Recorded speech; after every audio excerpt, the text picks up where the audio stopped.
పోరాడుచున్నప్పుడు శత్రువు ఎవరో మనకు తెలియాలి. మన శత్రువు ఎవరండి?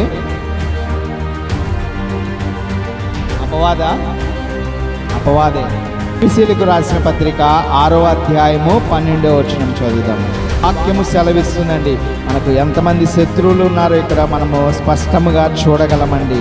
మనము పోరాడుచున్నది శరీరాలతో కాదు కానీ ప్రధానులతోనూ అధికారులతోనూ ప్రస్తుత అంధకార సంబంధులకు లోకనాథులతోనూ ఆకాశ మండలమందున్న దురాత్మల సమూహములతోనూ పోరాడుచున్నాము.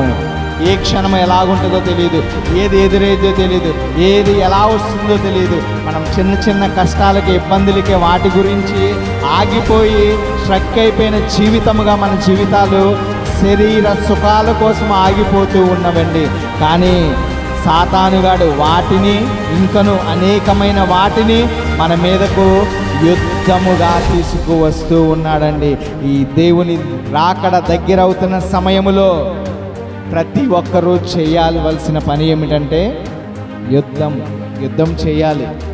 ఎవరి మీద అంటే మన మీద యుద్ధం చేస్తున్నవారు అనేక మంది ఉన్నారు. అనేకం చించేసి కాల్చేసి తగలబెట్టేస్తున్నవారు అనేక మంది ఉండగా వారెవరు కూడా కానే కాదు. వారిలో నుంచి నడిపిస్తున్న సాతానుగాడు అపవాది మాత్రమే. హల్లెలూయా.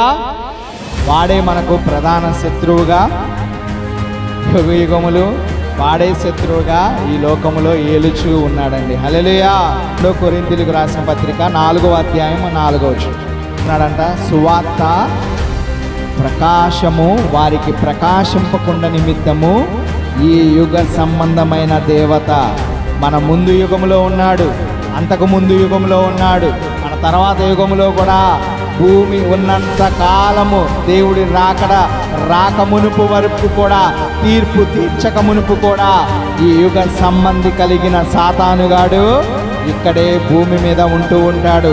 వాడేమి చేస్తున్నాడంటే అవిశ్వాసులైన వారి మనోనేత్రములకు గుడ్డితనము కలగజేస్తూ ఉన్నాడండి. అలా అన్యులుగా మారకుండా, మారు మనసు లేకుండా, మార్పు లేకుండా, బాప్తీసమును తీసుకోకుండా యథావిధిగా జీవిస్తూ ఉన్నారంటే వారికి కలగ చేస్తున్న గుడ్డితనము ఎవరి ద్వారా కలుగుతుందంటే సాతాను అపవాది వల్ల కలుగుతూ ఉన్నదండి. మరి వాడిని అపవాది అలాగున మనోనేత్రములు వారి చూడాలన్నా, మాట వినాలన్నా, లేదంటే ఆలోచన వారిలో పుట్టాలన్నా పుట్టించకుండా సాతాను ఏమి చేస్తూ ఉన్నాడంటే వారి మనోనేత్రములకు గుడ్డితనము కలగజేస్తూ ఉన్నాడండి. తానుని చేయించాలంటే టార్గెట్ ఉండాలా వద్దా? మనకి ఇప్పుడు యుద్ధం మీద జయం కావాలంటే బాంబులు, కత్తులు